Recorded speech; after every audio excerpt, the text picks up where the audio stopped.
when modern humans appeared 200,000 years ago, we showed up suddenly with this brain 50% larger than any other primate, but it didn't happen slowly and gradually.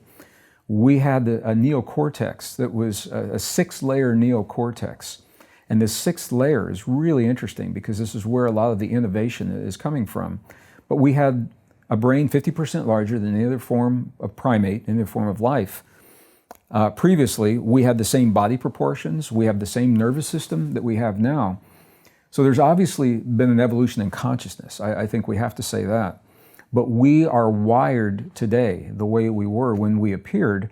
And what scientists say, Brian, is that it appears that we are the result of some kind of an intervention, that the biology appears to be intentional, that the evolutionary process cannot account for the complexity of the changes and the fact that the changes happened, so many changes happened so quickly in such a brief period of time and all at the same time. So human chromosome number 2 we talked about before is responsible for this brain 50% larger than any other primate brain. Chromosome 7 at the same time underwent mutations that allow complex speech and the way that no other form of life can have. And that's why we sing and chimpanzees don't sing. As a musician, I've always wondered, why aren't chimpanzees singing? Right. Because they share 98% of our DNA. And most of the scientific community chalks this sudden rapid growth in brain size up to what?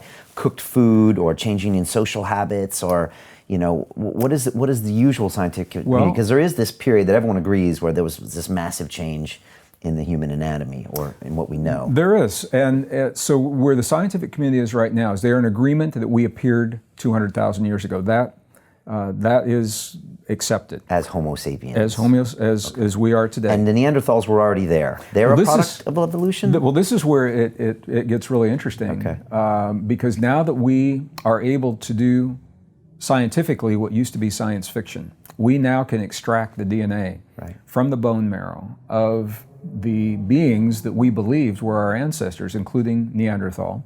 Just like in the movie Jurassic Park, that movie was science fiction when it was created, and it is now science fact. We can extract the DNA. Now in the movie, they reconstituted the DNA and brought those forms of life to life, and to the best of my knowledge, we have not done that. Right. Will we one day?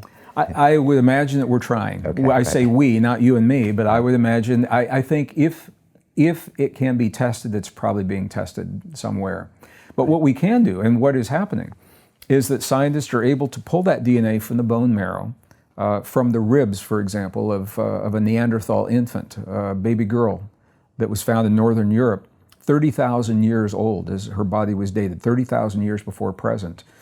And when they compared her DNA to our modern DNA today, lo and behold, there is not enough similarity, there's not enough overlap. And this was published in the journal Nature. Now, they made the discovery in 1987, but they didn't publish it until the year 2000. Okay. And it's in the very prestigious journal Nature, page 490 on, I believe it's volume 404.